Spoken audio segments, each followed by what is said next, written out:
Hello everyone, Silent K here, back with another card review.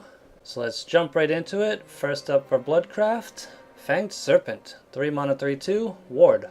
Last words, restore 2 defense to your leader. It's not terrible as far as power level and utility go, but depending on what you want to do with your deck, it is slightly outclassed by cards like Vite, Grimnir, and Healing Angel.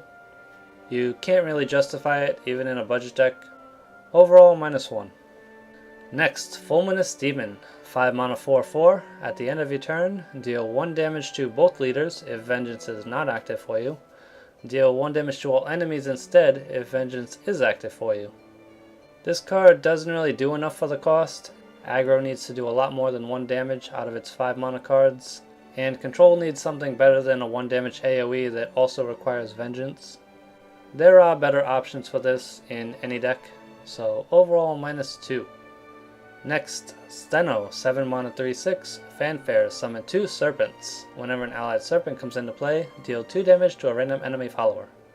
This is Medusa's oldest sister, and as expected, we have another card that summons serpents. For 7 mana though, it's not likely to help you get a Medusiana on the board. You don't normally curve from 7 mana cards into 4 mana cards. You could play Steno into double Medusa, but that late in the game your opponent usually doesn't have too much of a problem dealing with 1/1s. It is exactly on power curve with all the stats combined, and the effect is okay, but it's not really fantastic on its own. It might be a decent card if Serpent Synergy was strong enough, but so far we haven't seen that to be the case. Once again, it's hard to gauge the card when it's clearly trying to go for a new type of synergy, but right now I'm leaning towards a 0 at best. Onto Dragoncraft, Dragon Rearer Matilda, 2 mana 1/1, Fanfare, put a Fire Lizard into your hand. This is pretty weak. It might be okay in the zooiest of decks, except Dragoncraft doesn't really excel at zoo style. And Fire Lizard alone doesn't even see play these days, since it's a lot more efficient to just hard ramp and then clear with something like Bahamut than it is to get value out of combos like Fire Lizard plus Siegfried. This card isn't going to see any play. Overall, -2.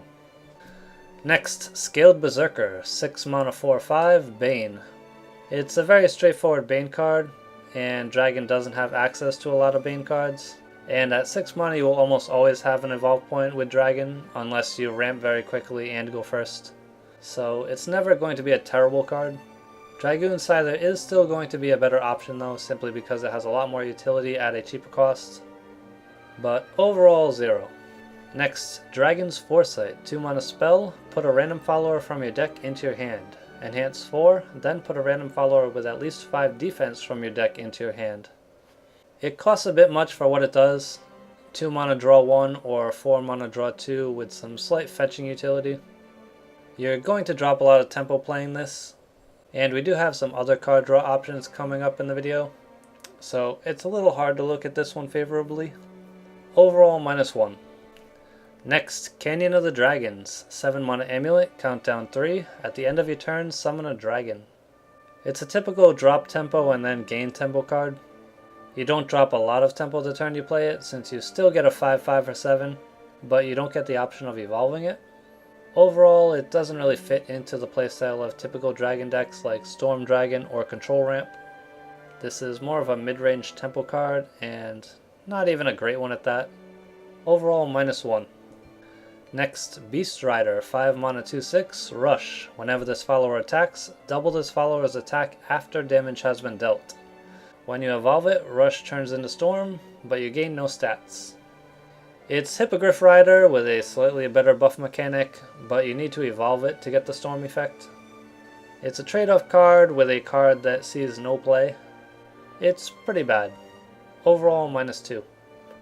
Onto Forestcraft, Starry Elf, 3 mana 2/2, Fanfare, put a random amulet from your deck into your hand. It's a cheaper Uriel for a class that never really had any critical amulets, aside from Path to Purgatory. If you were running a forest deck with critical amulets, this could certainly be useful, but there aren't really any that currently see play, so it would have to be a new deck. I'm giving it an overall 0, but that's only for potential utility. Next, Elfsinger Harmony, 2 mana 3/2, Fanfare. Followers can't be played from your hand until this follower leaves the area. The drawback isn't as bad as it seems, since there aren't any cards that stop followers from attacking that actually see play, so you'll always be able to trade it out if need be. The drawback is a little worse in an aggressive deck though, since you won't be able to snowball if your opponent doesn't remove this or play anything into it. You also can't play this in the late game as a roach buffer. Ultimately, it's kind of like a control card that's statted aggressively. If this were a 2/3, it would be a lot better. In a mid-range or control deck, you're probably just going to stick with Unica, Crystalia Lily, or Elfgirl Lisa. It's hard to justify a simple +1/+0 over the strong effects the other cards offer. So overall, -1. Next, Ariana, Natural Tutor, 4 mana 3/3, Fanfare. Put an Ivy Spellbomb into your hand. Change its cost to 1 if there are at least 3 allied followers in play, including this follower. Ironic name considering it doesn't actually tutor anything. If you're not familiar with Magic the Gathering terminology, tutor cards usually allow you to search your deck for specific cards or specific types of cards. I generally use the term fetch card since it's a more intuitive term if you're not familiar with Magic the Gathering. This card doesn't actually fetch or tutor a card though, it generates one. But anyway, it's an understated card that generates an undervalued spell. If you do have 3 followers on the board though, you basically get a Crimson Sorcery that can't directly hit face. Overall, it seems like fairly mediocre value, but it does have a little bit of potential. I'll give it an optimistic 0. Next, Demon Child Zane, 3 mana 2/3, Ward. Clash, gain +1/+0 if no other allied followers are in play. The clash effect isn't usually going to matter, and this card has to compete with both Grimnir and Ancient Elf for the same utility. It's also a gold card, so it's not going to help with budget decks at all.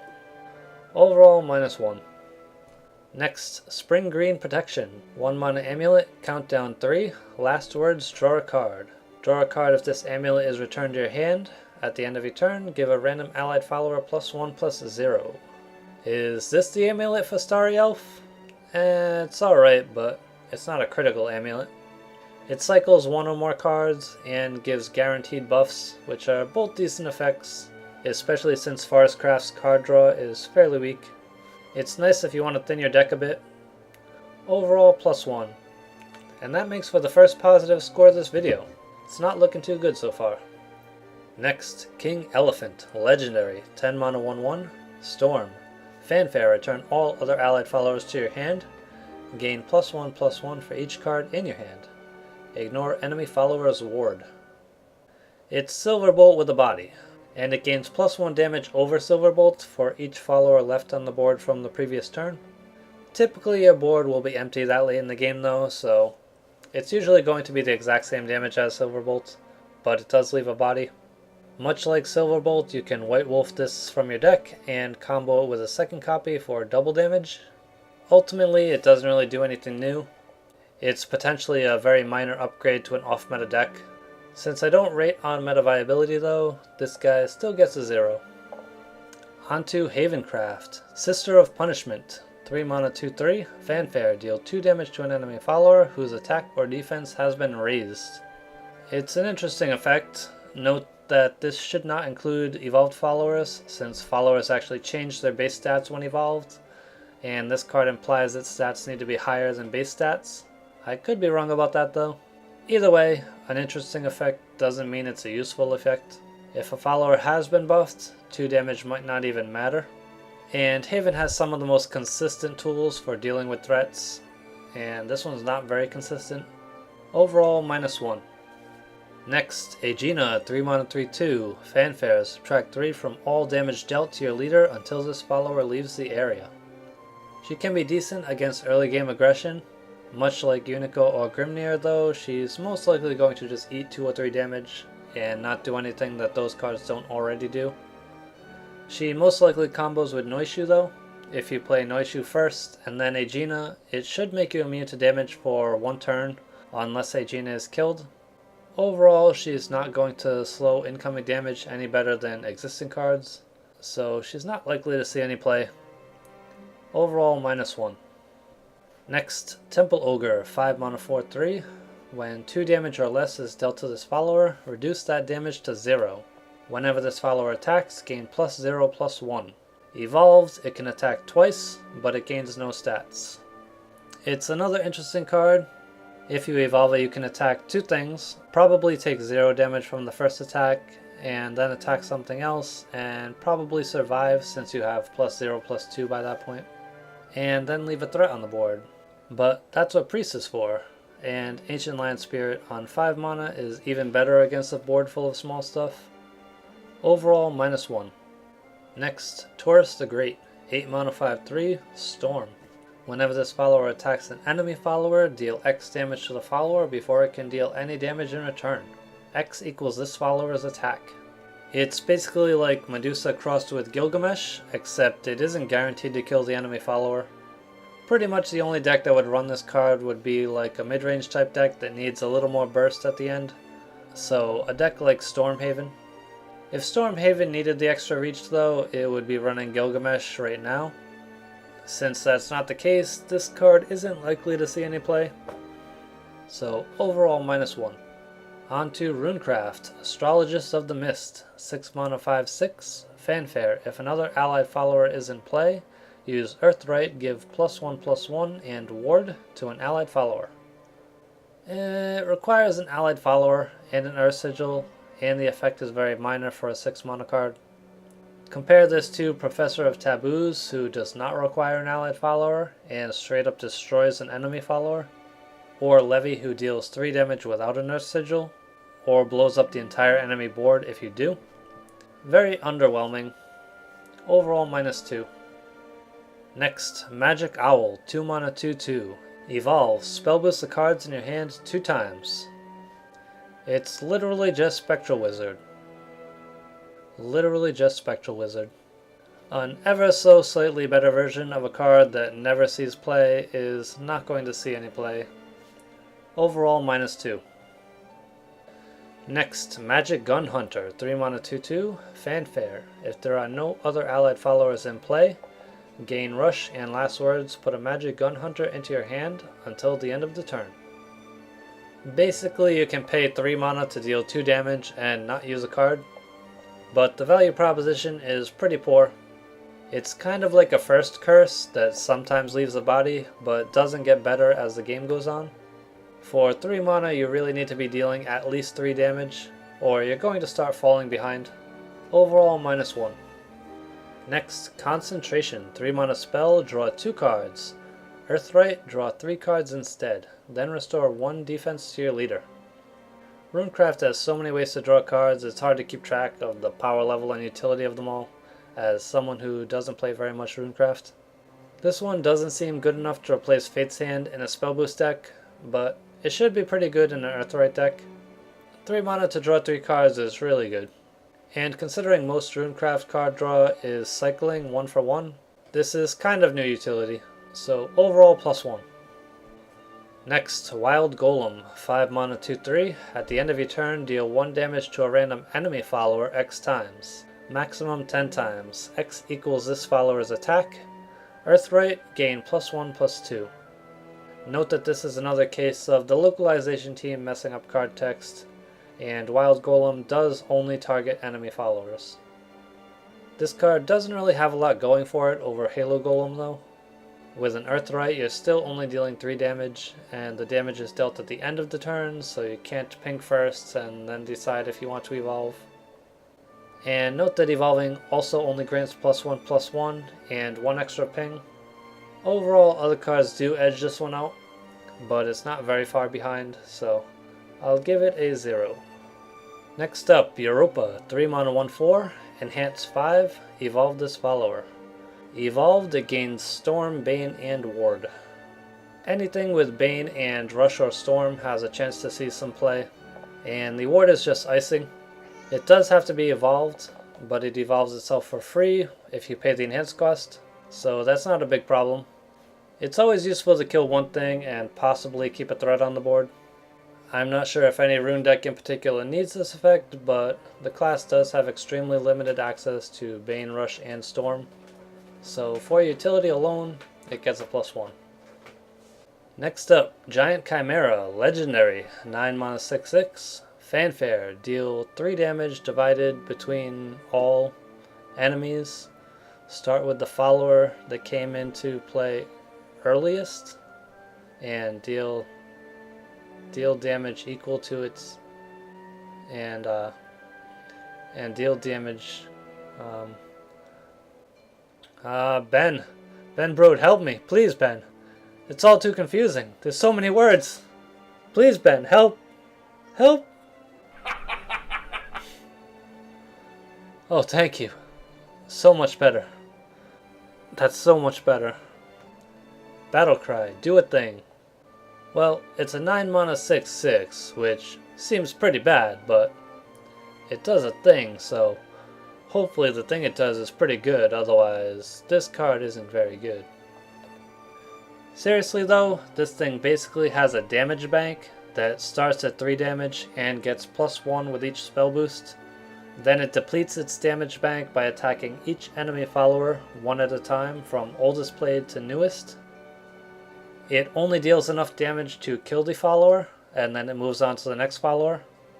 If it runs out of followers, it will deplete the remaining damage bank at the enemy leader. So it's a board wipe and a finisher for a spell boost deck. I don't really see it working out too well though. If you can spell boost this enough for it to be really potent, then you could have easily just won with a normal D-Shift deck. Flame Destroyer and D-Shift are a lot more flexible as well. This card will always cost 9 mana, which means you need D-Shift to cost either 1 or 0 mana. Whereas with Flame Destroyer, you have a little more flexibility. You could play a 5-cost Flame Destroyer and a 5-cost D-Shift. I do like the design though. Blowing up everything with a giant chimera that's been boosted to heaven just seems really cool. I'll be a little bit Timmy and give it an overall 0. Onto Shadowcraft, Gloaming Tombs, 2 mana amulet. Whenever an allied follower comes into play, gain 1 shadow. If you need a lot of shadows for something like a Tyrant deck or a Path to Purgatory deck, this is kind of insane. Currently, Prince Shadow decks can amass a ton of shadows with skeleton tokens, and this basically doubles that. Is it better than Midnight Haunt combos though?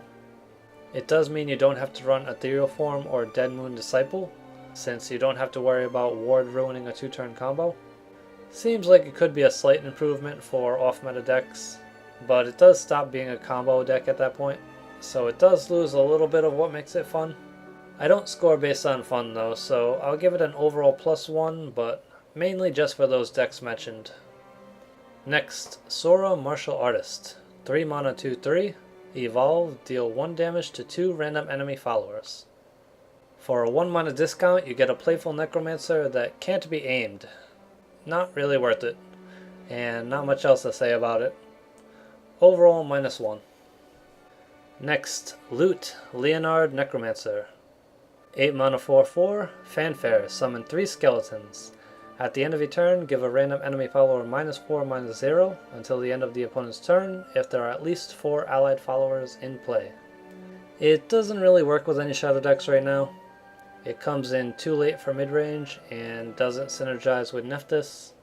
It's not terrible since it basically neutralizes one of your opponent's followers at the end of your turn, but there are better options at both 8 and 7 mana. Overall, -1. Next, Troth's Curse, 7 mana spell, destroy an allied follower and an enemy follower. It's Necro Assassin, but you trade the body for the ability to target. The body can be pretty useful though. Lurching Corpse plus Troth's Curse can only ever kill 2 things, while you have the option of evolving Necro Assassin to kill a 3rd follower. You can also play Necro Assassin without her fanfare if you just need board presence. If Shadow didn't already have access to like a million forms of removal, this could probably be decent, but the other forms of removal do have better utility for the decks they're in, so this doesn't quite make the cut in most decks. On its own it's not bad though, and it could see some play in certain situations. Overall 0. Next, Mail of Obliteration, Legendary, 7 mana 0/7, Fanfare, add X to this follower's attack. This value equals the number of allied followers destroyed during this match. It's just a pile of stats. Typically, high cost cards that are nothing but stats are bad, since your opponent can too efficiently remove them with hard removal. High cost cards need to have an immediate effect or some kind of protection to see play, like resistance or ambush. Unfortunately, Shadow can't give this guy either of those things. But wait, maybe there is a way. No, that's crazy. That would never work. Overall 0, just because I like fun combo decks. On to Swordcraft, King of the Horned Crown. 8 mana 7/7. Fanfare, deal 1 damage to all enemy followers. Whenever this follower attacks, deal 1 damage to all enemy followers. Sword has too many better late game cards for this guy to see any play. And he's not even a good enough budget deck substitution. So overall -1. Next, Unsheathed Blade. 5 mana spell, put a Swordcraft follower from your hand into play, give it rush, and then return it to your hand at the end of your turn. I like the flavor of this card. It's like that move from samurai or ninja shows where the person keeps their blade sheathed, then they run in quickly, unsheath it, slice down their foe, and then rapidly resheath it. Completely unrealistic, but still pretty cool. Here you're whipping out one of your followers, cutting down an opponent follower with it, and then rapidly putting it away again. On its own, it's kind of mediocre since you might not have any high health cards in your hand, and that could end up costing you 2 cards to deal with 1 threat. But it does have potential additional utility if you take advantage of a follower's card text, while also killing an opponent's follower. Like for example getting a Leonidas' Resolve on the board early, or using Alexander's ability to clear a board on turn 5. It's a very polarized card. You're either going to throw away tempo and cards, or you're going to gain a large advantage. The value of the card will depend on its consistency, but it does have some potential.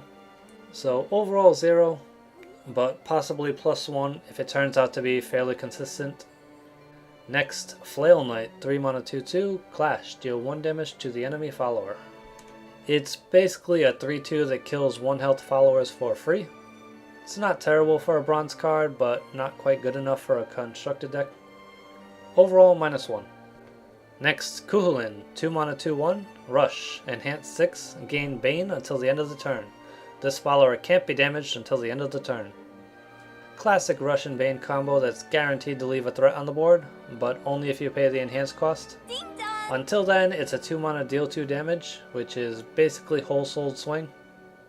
This card can probably straight up replace Whole Souled Swing. It cannot bypass Ward the way a spell can, but it does get a significant upgrade when you hit 6 mana. So overall +1. Next, Princess Juliet, 3 mana 2/2, Storm. Whenever you play a commander that originally cost 3 play points, and if this follower costs 3 play points, change its follower's cost to 2 until the end of the turn. Now Romeo's card text makes a lot more sense. Separate, they're a 2/3 Ward and a 2/2 Storm for 3 mana each, but together they're only 5 mana. Basically a build your own Alwidas command. I like the flavor, but it's still just a Novice Trooper plus Grimnir without the very useful enhance ability. Unlike Romeo though, Juliet compares favorably with Novice Trooper, so there's a good chance she'll see some play, even if it's just in an aggro deck. Overall 0. Next, Barbarossa, Legendary, 5 mana 5/4, Rush. Last words, at the start of your next turn, put a Barbarossa into your hand. Change its cost to 8 if there are 2 enemy followers or less in play.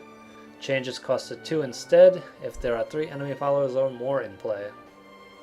This is a pretty damn potent card. You basically never have to spend a card as long as you don't leave this on the board against Havencraft. You also get the card and the mana change at the start of your next turn, so your opponent has to make the very tough choice of either putting on pressure and giving you a 2-cost Barbarossa, or not putting on pressure and giving you partial initiative. The only thing keeping this card from getting a +3 is the fact that Sword already has ridiculously potent cards at 5 cost. It might not make the cut in some decks, but it's certainly not for a lack of trying. Overall +1.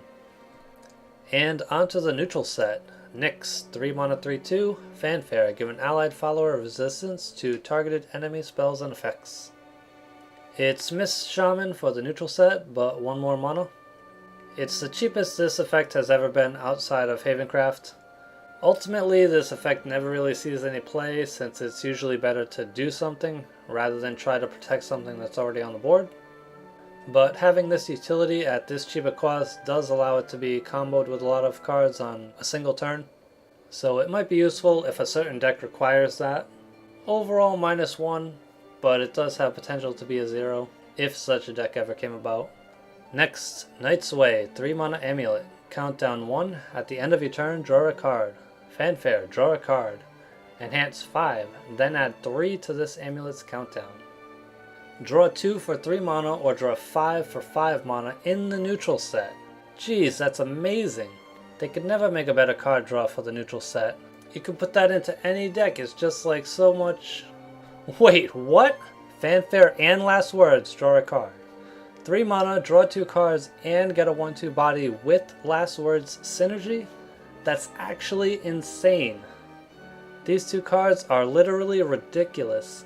They just make any deck that much more consistent. Now, some classes do have access to pretty good card draw already, but remember that the scoring is based on a per class basis, so these 2 cards are only being directly compared to neutral card draw options. And when neutral card draw options are basically spellbook decryption, which is complete garbage, it should come as no surprise that they both get an overall +3. Next, Gigas, 7 mana 7/5. Clash. Until the end of the opponent's turn, this follower cannot receive more than 3 damage at a time. So what happens when you take a Luxhorn Sarisa and remove her rush? You get a pretty useless card. Luxhorn Sarisa only saw a very minor play, and this is a significantly worse version, so overall -2. Next, Keelan, 5 mana 0/5. Ward. At the end of your turn, gain +2/+0. Whenever this follower attacks an enemy follower, deal X damage to the follower before it can deal any damage in return. X equals this follower's attack. If they're going to be adding First Strike to so many cards, they should probably just make it a keyword by now. It seems a little underwhelming at first, but it's not quite as bad as it looks. If your opponent evolves and leaves a 1 or 2 health follower on the board, you can evolve this and kill it for free, and then it grows into a 4/7 ward at the end of the turn, and threatens to keep growing unless your opponent deals with it. Kinda like Rahab. For a 5-cost neutral card, it's not really special, but it's not bad either. Overall 0.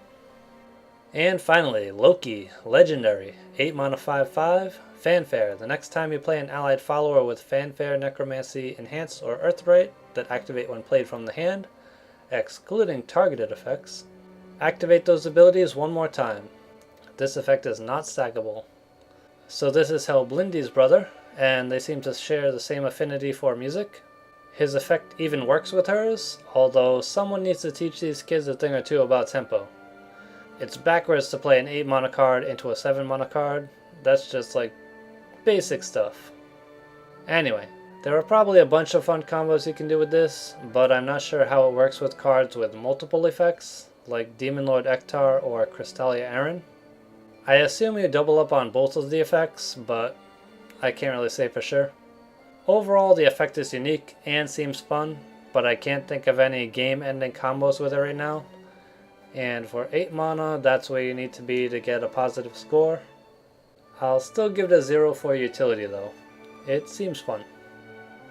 And that's all we have for now. There will be another card review next week, of course. Please feel free to leave your thoughts and opinions in the comments below. Thank you for watching, hope you all enjoyed the video. Please tune in again next time.